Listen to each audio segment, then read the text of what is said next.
Hi, everybody. Hi, Kate. Yes, This Sanam. this is an exciting conversation to have with, as I see, a lot of our friends in the room, because I think it's an extension of several conversations that we've had over the years about shifting power and sort of building accountability. And I want to start by recollecting, when is the last time we actually met in person? Because we've done a lot of this Zoom stuff. I think we've been pretty good about catching up with each other. You're very good. You're very good at bringing people together, Sanam. So Corralling people. I won't take any credit for that. Yeah.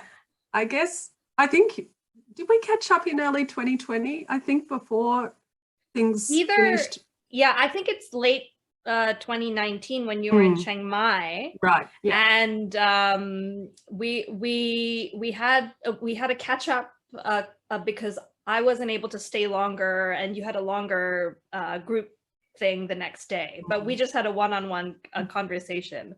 At that funky little bar, right? That had those great cocktails. I remember. It closed.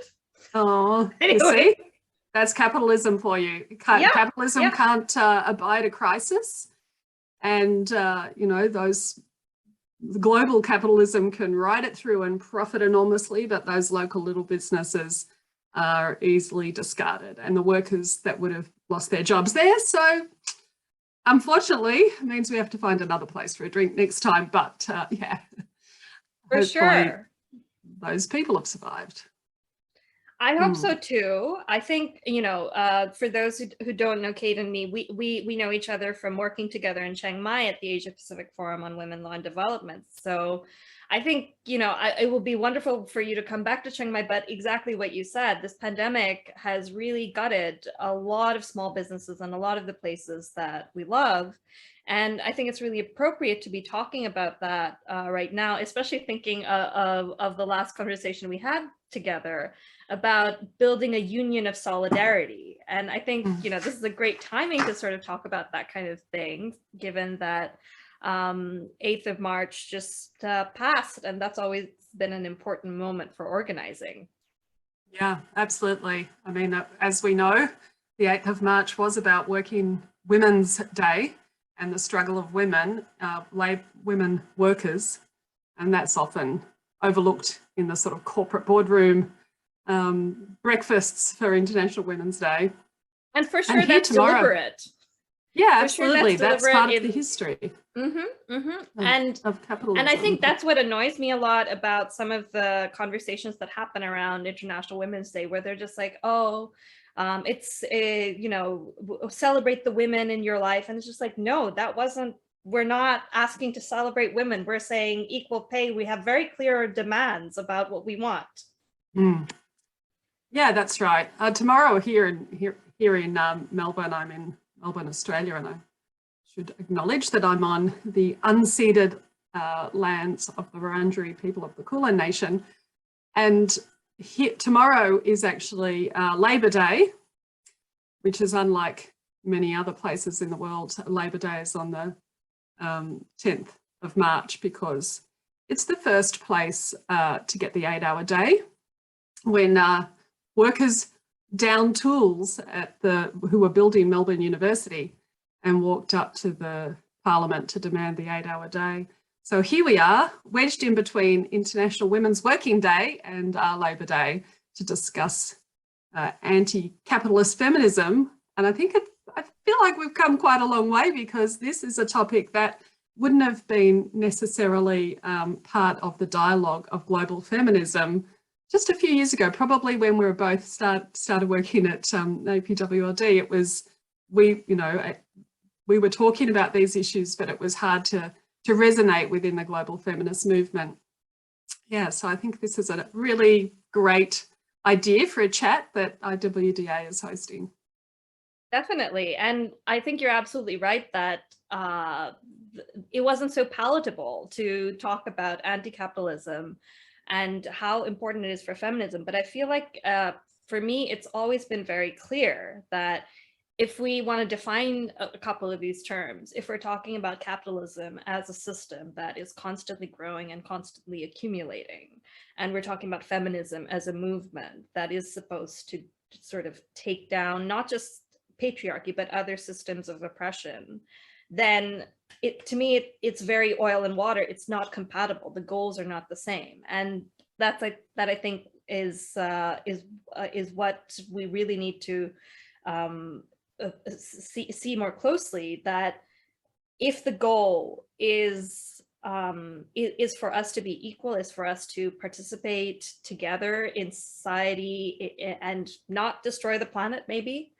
and share the goods that we have with each other, rather than constantly exploiting and squeezing and competing, then I think that, to me, it's very clear that it's not compatible. But there's that creeping, as you said, corporate feminism that's very you be you, celebrate women. We can have our cake and eat it too, I would say. Would you? Well, yeah, that's capitalist feminism, right? So capitalism relies on the idea of individuals, of the self-autonomous individual.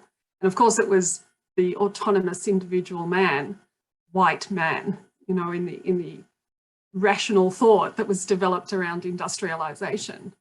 And the idea of community, of the dependency of people on each other outside of, you know, direct family, was really anathema to capitalism, and even more so to neoliberal capitalism. And I think that's part of why it's so important to feminism. For me, feminism cannot stand with capitalism, because capitalism at the heart is about individualism and sustaining the ideas of the ruling class, right? Capitalism is an idea. It's a ruling idea for the ruling class. And I think that the ideas behind feminism are about disrupting power, not centralizing power, of course, in the hands of a few. It's about redistribution of all of power, as well as of resources.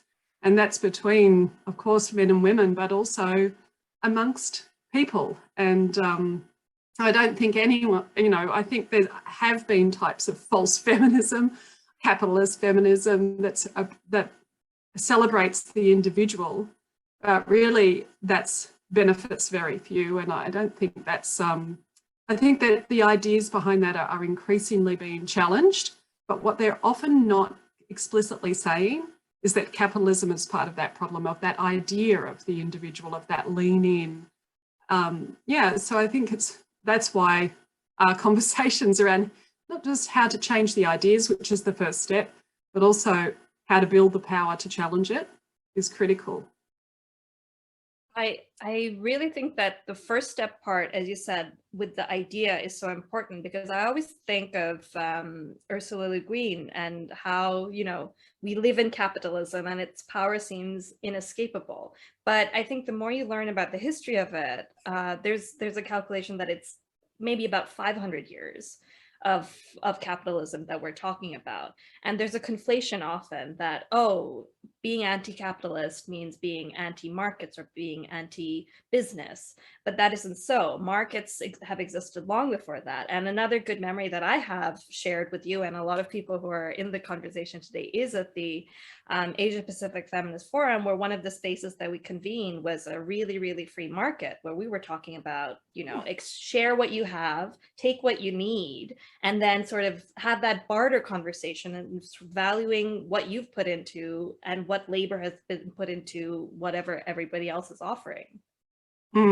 Yeah, the really, really free market yeah, is a solidarity market, right? And the other thing I think we talked a fair bit about in some of those conversations that we had, which is rare, isn't it, to get the free time to actually talk about ideas, but was, what do we say is the opposite of patriarchy? And obviously when you're working in a women's rights movement,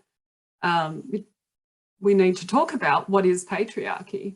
And too often, of course, people would say, well, the opposite is matriarchy, or is having more women in particular areas of power. So replacing who's in power, men with women. And I think what our way to disrupt that was to start to say the opposite of patriarchy is solidarity. And I think that's also part of disrupting capitalism, right? Because capitalism depends on solidarity being broken between people to profit, to enable profit. And I guess the history shows us that when solidarity was strong, say in the 1970s, was the point at which capital was losing its power, and solidarity was a lot stronger. Solidarity with the organised labour, but also in a lot of countries around the world who were challenging colonialism, and created, you know, solidarity within those countries, but also between those countries to challenge colonial power. And that was really the birth of neoliberalism, is to say this solidarity is too dangerous for us as a ruling class. We have to come up with different ideas, and we have to make those ideas normal. We have to make those ideas accepted as the only possible way to organise the world. And so I think I saw somebody ask about, are we talking about neoliberalism or capitalism? And I think really the only capitalism going around right now is neoliberalism. But for me, I am talking about capitalism. Our first and primary fight is neoliberalism. But I still think that we have to change the narrative and say capitalism isn't the only idea going around, right? And I think that's why all of those ways that we kind of tried to come up with when we were together in Chiang Mai was about that, was saying, yeah, there are other ways. Solidarity is one way. And now I'm really sort of also focused on care. So, which is the same, right? It's the same as solidarity, but to talk about a society of care built around care for each other, and as you said, care for the planet. And I think that's why another way to disrupt capitalism is really to say, actually, this narrative of the individual is really deeply harmful for women, because who ends up doing all that work is obviously women. And if we build a society around care, the right to care, and to receive care and to value care, we are essentially disrupting this idea of capitalism as the only game in town, right? Yeah. And I've certainly thought a lot about care and what, because we're now in the third year of this pandemic. And honestly, if we had a system, a society, an economy that was organized around care, we wouldn't be in this situation, certainly. But everything you see about this pandemic is taking advantage of the fact that we are assuming that mostly women and girls will give care, will give it for free or for very little. And, you know, a lot of our survival in the last 3 years has been in the last 2 years has been relying on that, you know, 70% of healthcare workers who are women, women who are taking the slack in childcare and elder care when there are lockdowns, and all kinds of things that we know very well from austerity and policies that have just assumed that women are going to be there taking the slack and giving free work. So yeah, just to imagine as part of an anti-capitalist future, a future that is centered around care, I think is really exciting and beautiful in a way. Did you see Janet Gleason White's article in she's the author of 6 Capitals, and she wrote a really interesting essay last year for Griffith Review's issue on utopia, and she was just like, what if you know, the economy and economists was just a bunch of women sitting on the grass talking about how we want to care for each other? Yeah, exactly. I mean, I think that what if is a really important part of this, is to think of alternatives, because sometimes it's hard to step out of it. So even with the pandemic, if we looked back and said, what if every country around the world decided to absolutely prioritise all people being able to deal with this? What if we said that, you know, vaccines aren't going to be left to the market? Actually, they're going to be produced collectively at the fastest rate possible. We're going to allow every country to use the information that any other country produces and we're going to support all those public health systems and the workers that deliver them to get it out as fast as possible, well, we actually would be having this conversation in person then, wouldn't we? Because we would have been able to reduce the length of the pandemic. Yeah, so the pandemic should be an opportunity to challenge capitalism and capital. That's, in fact, the opposite has happened. You know, we've had the growth of billionaires at an unprecedented level during this pandemic. There's something like workers lost something like $3.7 trillion just in the first year, whereas billionaires gained $3.9 trillion in that same year. Most of it, a lot of it from workers, but a lot of it from the public, you know, that public services were diminished in the interests of billionaires. And it's really shown us, I think, that capitalism isn't the answer. Capitalism can't stop a crisis, but it can profit from a crisis, and it absolutely has profited from this crisis and every other crisis we know. But horrifyingly, the same rhetoric has been used with the climate crisis. You know, this last week we've had the new UNFCCC report showing us what a disaster it is to keep going down the path of assuming that capital will save us, that, you know, that they will come in with renewable energies or their cars or whatever it might be, and that we, you know, if we act, the ruling class ideas will enable the ruling class to save us. So yeah, I mean, this is just the wolf to protect the sheep. Yeah, exactly. If this is not the moment, then when? You know, what crisis are we waiting for to turn away from the disasters of capitalism? It frightens me very much, because I thought that the 2018 IPCC report was frightening enough and was clearly the alarm bell for making all of the changes that we know are necessary. And some things that we were actually not that optimistic about, such as the cost of investing in renewables, has actually reduced. So now we know, we have the data saying that it will be cheaper if we just stop subsidizing fossil fuels. And I think another interesting thing, you know, you mentioned conflict, reminds me of this sort of a point that if we divested from fossil fuels, not only are we protecting the planet and potentially creating a new renewable energy industry that I hope is centered around communities and not just randomly building a national grid and taking land from people, but it could also reduce conflict, because a lot of the nations that are driving conflict, and I think we have this conversation right now at the start of this Russia-Ukraine conflict, but certainly this conversation has taken place regarding the Middle East and the fact that Saudi Arabia gets a lot of its money from oil as well, and that promoting peace could be also promoting the end of the fossil fuel industry.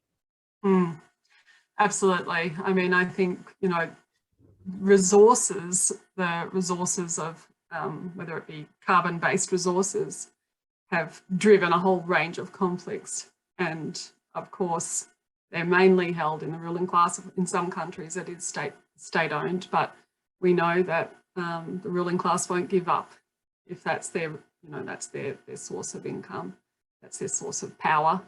So yeah, I think firstly we need to nationalise all those resources so that that if we had accountable governments, if we had governments that were actually going to focus on the public and on the climate crisis, that they would be able to end the dependency, that they would be able to move quickly. There's nothing really that stops us from being able to move quickly, apart from the interests of those that don't want that to happen, who really are in the minority.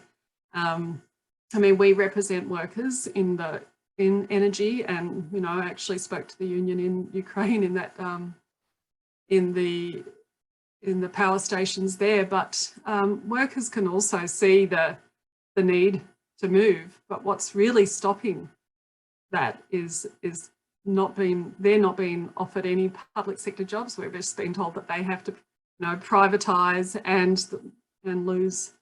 Yeah, so there's a whole, any time that those interests, I guess, govern any type of crisis is a major threat. So yeah, I reckon on my shopping list of how to bring down capitalism, nationalising a range of things, but including anything that gives billionaires' power over the decisions to do with climate change would be one of them. So nationalising resources has to be one of them. I think I'm very adjacent to that, of supportive of universal basic income, and we've had this conversation as well about how we definitely should have universal basic income, but it cannot substitute all of the services that we need, which is something that we've been seeing in some countries. Yeah, you know, the problem is some neoliberal advocates call for a universal basic income, right? So that's also, we have to be ensure how, you know, what is the how it comes about. Yeah, because I think another common thing that happens is that some of these ideas do move from the left to the center, but the center always tries to adapt it and maintain capitalism. Yeah, because, you know, a universal basic income can enshrine individualism. It's the idea that you could have an income, that every person gets it and makes the individual decision how to spend it. And then you get it's basically like a voucher system for your health and education and all those other things.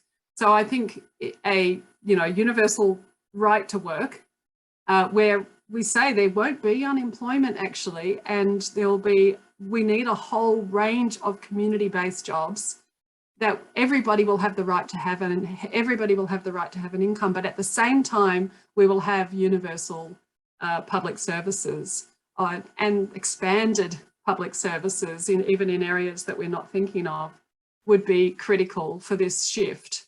And that right to work would be basically a universal basic income, but it wouldn't be 40 hours a week or more that most workers do. And I think that's also part of what's on my shopping list, is this idea that we have to change the way that work has been framed, and the idea around, you know, a 40-hour week, which should, if we looked at how capital has gained in the last 40 years, the productivity gains should, if they were distributed fairly, it would mean that most of us would only have to work 3 days a week. In fact, it should be the standard working week.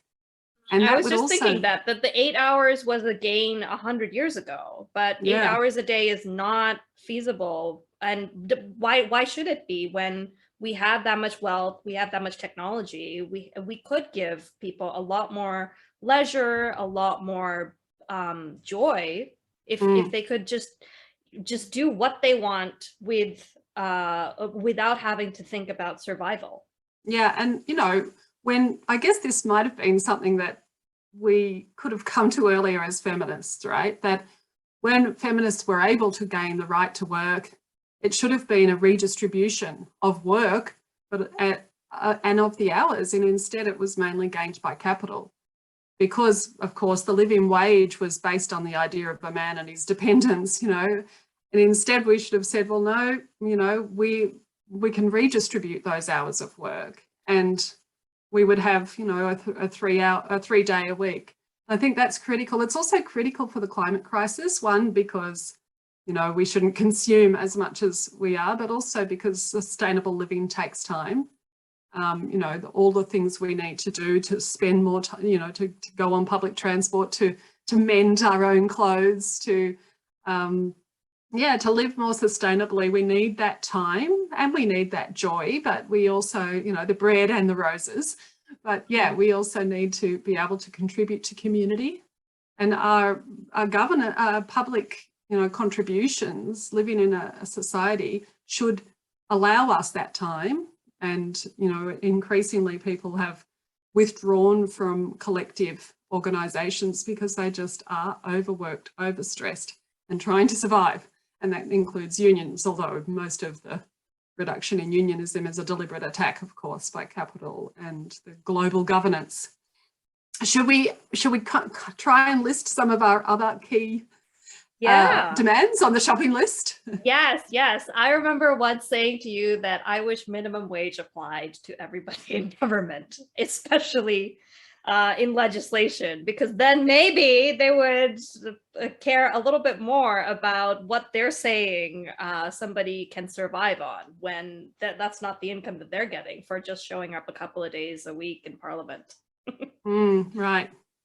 Yeah, I mean, I think we have to change our governance as well. But my first thing is get money out of government, right? Get capital out. We should not allow big corporations to be able to donate to political parties at all. And we should not allow them to have any say over either global governance or national governance. And, you know, we've seen the opposite happen, right? In political, you basically can't run in most countries unless you're either a billionaire or you're backed by billionaires. And even the left parties, even those that represent Labor, take money from big capital. So for me, get money out of governance. That's the only way to restore democracy. I mean, there was a study in the US, I think it was MIT, who said, who found that they are not living in a democracy. They are living in a plutocracy, basically, ruled by the rich, because all of the decisions that they studied that were made as a consequence of the influence of big capital. And so that's really critical for me, get capital out of any governance if we, you know, if we think there's a possibility to get. Yeah, and that's dangerous not just for individual countries like the United States, as you've said, but for global intergovernmental spaces as well, because COP26 last year, there was a report from the BBC saying that there were 506 fossil fuel lobbyists at COP, and barely that number of organizers, Indigenous people, and so on, who actually are fighting for change there. And I think that is definitely a sticking point for me. I also get scared of blended finance, because that, I think, is part of that problem of mixing together public money and private money and speculating with public money that's done by so-called investors. Yeah, I mean, with getting capital out of our governance, we know that they have a bigger say at the UN, right, than people. And being in the Labor movement, I think it's a proud history that the Labor movement gained the ILO before the UN. After the First World War, it was like, at a time when people were still scared of workers. And exactly. And it was like, okay, to avoid, you know, global revolution, we'll give you the UN and you'll have an equal say. So, you know, it's the one part, sorry, we'll give you the ILO. It's the one part of the UN where actually it's not just governments, it's an equal, well, it's a governments and then an equal say between unions or workers and employers. But in the rest of the UN, capital has actually got a seat as an observer state, and workers and people don't. So it's very clear that this is quite new, but they've progressively made their voice heard. But even worse than that, even worse than the UN and the role of capital there is the trade agreements. So outside of the UN, our global governance is clearly more enforceable through trade agreements than with any international standards, any international law. We've got these trade agreements that set the rules that say you must trade between each other according to rules that are pro-capital and that are deeply neoliberal. You cannot go backwards. You cannot stop privatising and nationalise things. You cannot start regulating capital. You must keep giving foreign capital the rights to be in your country, and you can't go backwards. I mean, it's extraordinary. Or you can be sued and face billions and billions of dollars of awards, which of course many developing countries have, and effectively, you know, have to cut their public services as a result.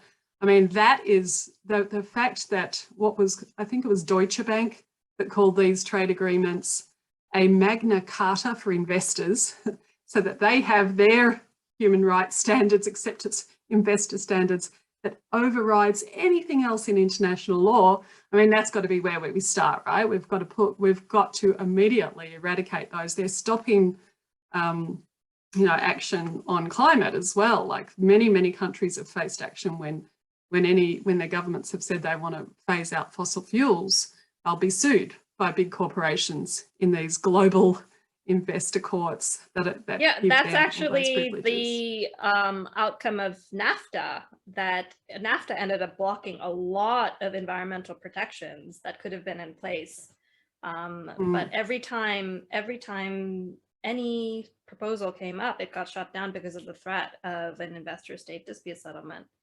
I guess, you know, that also just makes me think about what you were saying earlier about vaccines, because I think a big part of our work last year was the TRIPS waiver campaign. And to me, it's just sort of terrifying to think that we are in a crisis. That's not debatable at this point. And you're saying that we can't just corral all of our resources and produce not just the vaccines, but also all of the medicines and all of this, everything that we need. Why are we competing against each other and sort of fighting and stealing and speculating? Like, this is not the moment to speculate. But I suppose, like a lot of people have learned in war zones, some people think that that's the moment to increase their value. Yeah, I mean, obviously it was, like you say, it wasn't just the vaccines. That's the most clear evidence, is how the trade rules have stopped countries being able to produce the vaccines they needed. But like you say, it's everything that's required, whether it be the PPE, the personal protective equipment, or the medicines or the equipment, but also the other things that people just needed in their everyday lives to survive. The supply chain had failed, and that's because the globalization has enforced the idea of chasing the cheapest capital around the world, and that you can't have national industry if you don't have cheap capital. And the only way to break unions is to shut down their capacity to organise around manufacturing and other areas. And so, yeah, I think this has come home to roost, where we could see, the global supply chain is really dependent on some particular countries, and if they stop, we all stop. We can't get everything that we wanted. It's basically irrational, isn't it, that we would allow this to happen, that this is the way that our governance has happened, that we'd sign off rules in an anti-democratic process that says it has to happen. And that's really the most extraordinary thing, isn't it, that we think we live in democracies, but our own high courts cannot enforce the rules. It's other secretive tribunals that can. Yeah, I mean, unfortunately, the pandemic doesn't seem to be shifting too many countries. It's great news. I heard that Chile, when the new president was elected, he said, this is the birthplace of neoliberalism, and it will be its death. And they're doing some things that I guess we're talking about. They're talking about enshrining the right to care in their constitution and building a governance of care, not a governance of capital. So there's some hope, I guess, in some places. I've always told myself, so long as we're not dead, there's always hope. I mean, that's it's a grim way to think about it, but I think that's the other part of both being part of this climate justice activism and also part of the union movement, that it's incredibly violent. And we work with a lot of people that are putting their lives on the line for these things that we believe in. Yeah. No, well, I just want one more idea I think that we should discuss, because capitalism, of course, has its history of industrialization and when did, the means of production shift during that period. But now we've gone through another big shift, and that is we're basically living in a data-based society. So there's another component to capitalism, which isn't as obvious as, the means of production being capital and factories and workers. It's also that the biggest companies in the world, the most concentrated monopolistic power is now in data. And so one of my demands for a feminist future, for a feminist fossil fuel-free future that we used to talk about, is that we need to nationalise data, that we need data sovereignty, that we need the idea of people's data, that's intelligence, that's information, to be collected and governed collectively.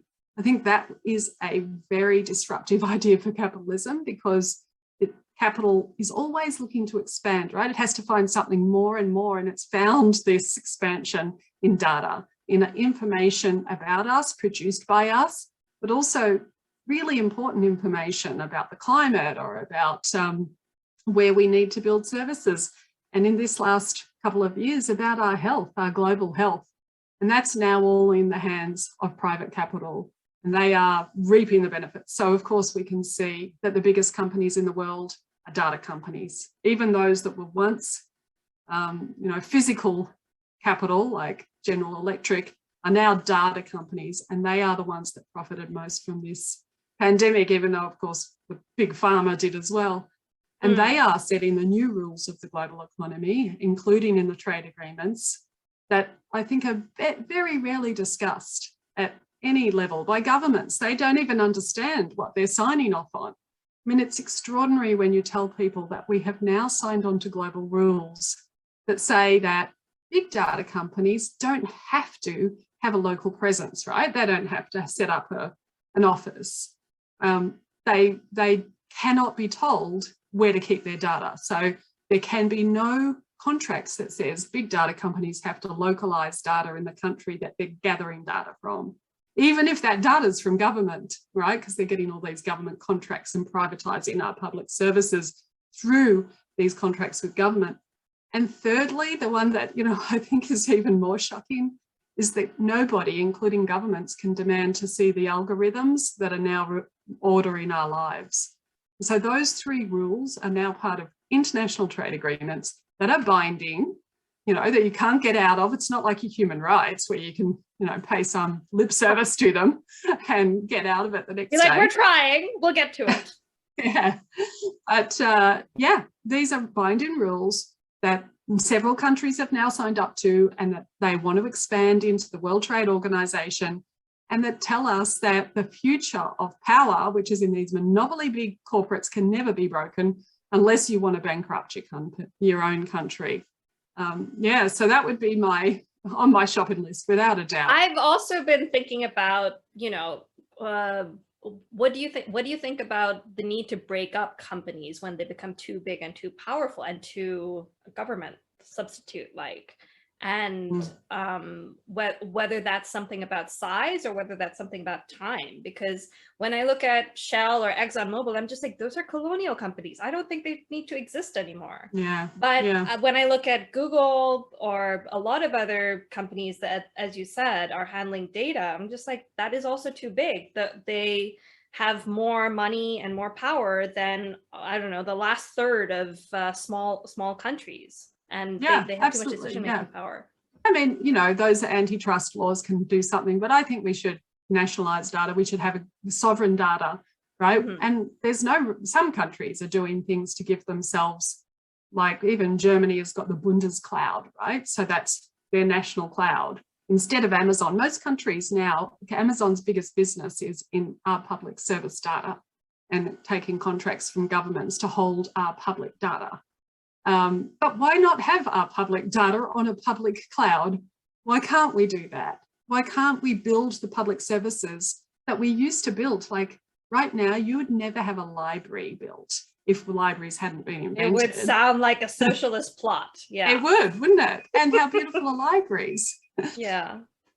So, I mean, these are all ideas I think that we have to embrace as a feminist movement, not just as sort of, you know, trade union movement and elsewhere, because they're deeply feminist and they're deeply anti-feminist if they're maintained in the way they are.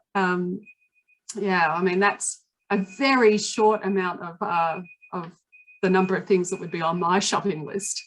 What about you? Have you got any last to add to the shopping list? Or yeah, you've distracted me with libraries, because that is also one of the things that I really think needs much more support and investment as well, because what a lot of people don't realize, especially when they live in urban centers, is how crucial libraries are in remote communities and rural areas, because they're providing the services that a lot of people are not. That's where people go to access the internet. That's where people go to learn about what's happening in sort of local communities and stuff like that. And you know, it is substituted for public services that ought to be in place, helping people out, whether that's older people looking for information about how to register for I don't know, anything that they need, how to make their appointments online, because that's another terrible aspect of sort of moving everything online. We're forgetting that we're leaving a lot of people behind.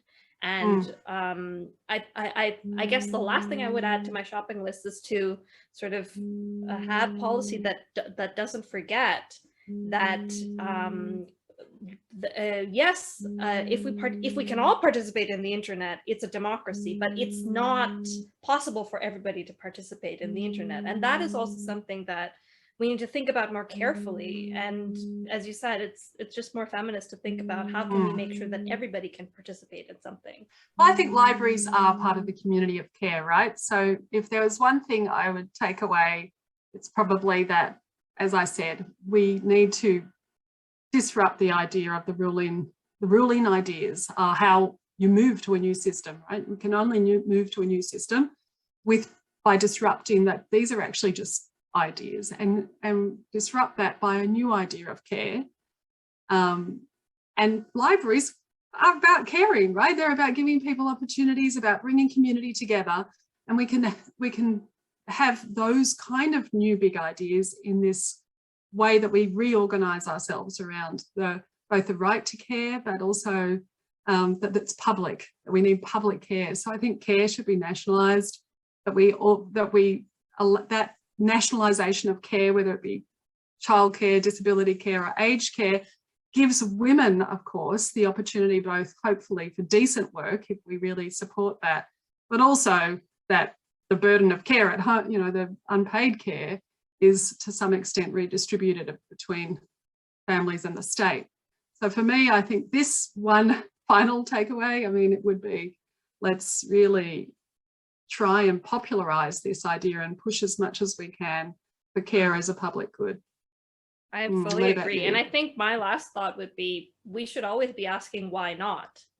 Because a lot of the things that we talk about, people are just like, well, you can't do that. And it's just like, but why not? We have the wealth, we have the space, we have the technology. Why not? We can do things differently. And I feel like we could keep talking about this for ages, but I guess we should bring other people in. Yes, we can see a lot of people who've thought a lot about capitalism and feminism. It'd be great to connect with everybody here. So Bronwyn, would you like to come back in? My goodness, thank you both so much. That was so fascinating. I've got like 10 different ideas of like new ways to disrupt the capitalist system. The first one being libraries for everyone and everywhere. And let's just like make everything about libraries. So thank you very much. I'm going to ask everyone